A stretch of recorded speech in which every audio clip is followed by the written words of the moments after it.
इंसान हमेशा से खुद को खास मानता आया है, लेकिन अगर हम समय की धूल में थोड़ा पीछे झांकें, तो हम पाएंगे कि हम भी उन्हीं करोड़ों जीवों में से एक थे जो धरती पर बस जीने की कोशिश कर रहे थे।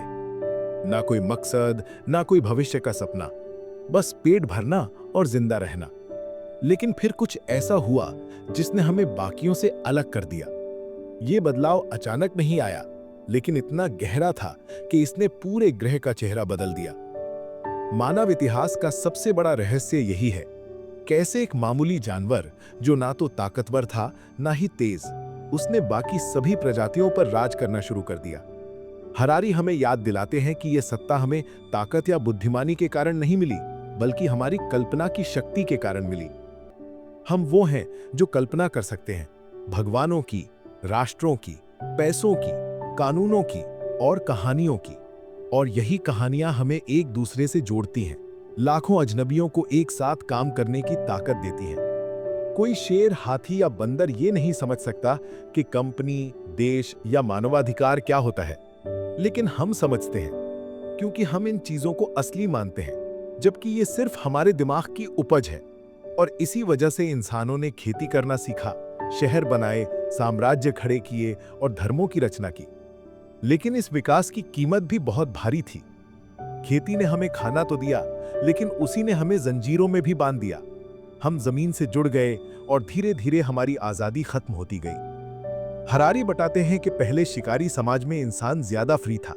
वो मौसम के हिसाब से घूमता, ताजा खाना खाता और अपने सीमित संसाधनों में भी संतुष्ट रहता। लेकिन जैसे ही हमने स्थायी बस्तियां बनाई, हमने अपने चारों ओर दीवारें खड़ी कर ली। हमने अन्न जमा करना शुरू किया और वही अन्न अब हमारी कमजोरी बन गया। हमने सुरक्षा के लिए सेनाएं बनाई और सेनाओं ने युद्धों को जन्म दिया। हमने धर्म और कानून बनाए और वही धर्म और कानून अब हमें कंट्रोल करने लगे। हमें सिखाया गया कि सभ्यता प्रगति है, लेकिन हरारी सवाल उठाते हैं, क्या वाकई? क्या मशीनें, मोबाइल और मॉल्स ने हमें सच में खुश किया है, या हमने अपनी आजादी, शांति और प्राकृतिक संतुलन खो दिया है? इंसान ने विज्ञान और तकनीक में जो प्रगति की है वो हैरत अंगेज है, लेकिन इस प्रगति का इस्तेमाल किसके लिए हुआ? परमाणु बम बनाने के लिए, पर्यावरण नष्ट करने के लिए और एक ऐसी दुनिया बनाने के लिए जहां इंसान खुद ही सबसे ज्यादा तनाव में है। इंसान चांद पर पहुंच गया, लेकिन अब भी खुद से खुश नहीं है। हम लगातार दौड़ रहे हैं और ये दौड़ कभी खत्म नहीं होती। हरारी सच्चाई की ओर इशारा करते हैं कि इतिहास में कोई भी मोड़ ऐसा नहीं था जहां इंसान पूरी तरह संतुष्ट था। जो बदलाव हम लाते हैं वो हमें आगे तो ले जाते हैं, लेकिन साथ ही नई समस्याएं भी पैदा करते हैं। आज के दौर में भी जब हमारे पास इतनी सुविधा है, फिर भी मानसिक बीमारियां बढ़ रही हैं, अकेलापन बढ़ रहा है और हम खुद को खोते जा रहे हैं। हम अपने बारे में बहुत कुछ जानते हैं। हम डीएनए को पढ़ सकते हैं, ब्रह्मांड की दूरी माप सकते हैं, लेकिन खुद को समझना आज भी मुश्किल है। हरारी कहते हैं कि असली सवाल यही है, हम क्या बनना चाहते हैं? अगर हमने खुद को ईश्वर बना भी लिया, तो क्या हम जान पाएंगे कि हमें करना क्या है? भविष्य की दिशा तय करने से पहले हमें अपने अतीत को समझना जरूरी है। यही कारण है कि सेपियंस सिर्फ एक किताब नहीं, बल्कि एक आईना है जो हमें दिखाता है कि हम कहां से आए हैं, हम क्या कर चुके हैं और हमें किस ओर जाना चाहिए।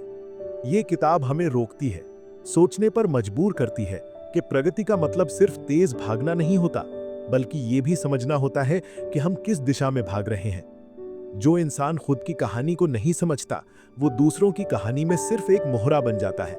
हरारी हमें अपनी कहानी का नायक बनने के लिए प्रेरित करते हैं। वो हमें याद दिलाते हैं कि इंसान बनने का मतलब सिर्फ जीना नहीं है, बल्कि ये जानना है कि हम क्यों जी रहे हैं।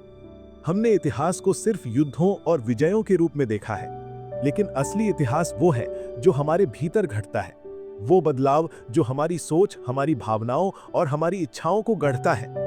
हरारी हमें दिखाते हैं कि इंसान ने केवल बाहरी दुनिया नहीं बदली, बल्कि अपनी आंतरिक दुनिया को भी लगातार दोबारा गढ़ा है।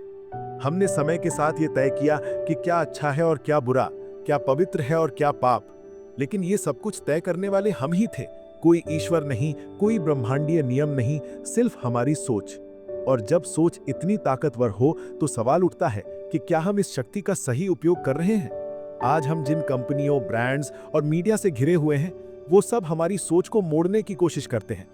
हम क्या पहने, क्या खाएं, क्या चाहें, ये सब अब हमारे अंदर से नहीं आता, बल्कि बाहर से थोपा जाता है, और फिर भी हम खुद को आजाद समझते हैं। हरारी बार बार एक बात पर लौटते हैं, इंसान वही बनता है जो वो मानता है। अगर हम मानते हैं कि पैसा ही सब कुछ है, तो हम अपने रिश्तों, अपने स्वास्थ्य, यहाँ तक कि अपनी आत्मा को भी दांव पर लगा देते हैं। अगर हम मानते हैं कि कोई धर्म या जाति हमें दूसरों से बेहतर बनाती है, तो हम हिंसा को भी सही ठहराने लगते हैं। हमारी मान्यताएं ही हमारी दुनिया बनाती हैं, और यही वो बिंदु है जहां से परिवर्तन की शुरुआत हो सकती है। लेकिन ये बदलाव बाहर से नहीं आएगा। कोई नेता, कोई सरकार, कोई तकनीक हमें बचाने नहीं आएगी। हमें खुद को समझना होगा, अपने इतिहास से सीखना होगा और अपने भीतर झांकना होगा। हरारी कहते हैं कि इंसान की सबसे बड़ी ताकत उसका आत्मनिरीक्षण है, खुद को जानने और बदलने की क्षमता। हमारे पूर्वजों ने कभी ये नहीं सोचा था कि उनकी संतानें एक दिन परमाणु बम बनाएंगी, इंटरनेट पर झगड़ेंगी या इंसानों को मशीनों से जोड़ने की कोशिश करेंगी। लेकिन हम वो सब कर रहे हैं, और इस मोड़ पर खड़े होकर हमें खुद से पूछना चाहिए, अब आगे क्या? क्या हम एक ऐसी दुनिया बनाएंगे जहां तकनीक इंसानियत से बड़ी हो जाएगी, या फिर हम तकनीक को एक जरिया बनाएंगे इंसान को बेहतर बनाने का, जोड़ने का, जागरूक करने का? यह फैसला हमारे हाथ में है। हरारी का सबसे गहरा सवाल यही है कि हम क्या बनना चाहते हैं? सिर्फ उपभोक्ता, सिर्फ मशीनों के गुलाम, या ऐसे प्राणी जो खुद को, अपने इतिहास को और अपने भविष्य को समझने की कोशिश कर रहे हैं? ये किताब कोई जवाब नहीं देती, बल्कि सवाल खड़ी करती है, और यही इसकी असली ताकत है। क्योंकि जवाब आपके भीतर है। आप क्या मानते हैं, क्या महसूस करते हैं, क्या बदलना चाहते हैं, ये तय करेगा कि अगली कहानी कैसी होगी। इतिहास कोई रेखा नहीं है जो एक दिशा में ही चलती है। ये तो एक दर्पण है जिसमें आप खुद को देख सकते हैं, वैसा जैसा आप हैं और वैसा जैसा आप बन सकते हैं। अगर आप इस दर्पण में ईमानदारी से झांक सकें, तो शायद आप भी वो देख पाएंगे जो हरारी ने देखा, एक साधारण प्रजाति जो असाधारण बनने की कोशिश कर रही है। और शायद आप भी उस असाधारणता की तरफ पहला कदम बढ़ा सकें।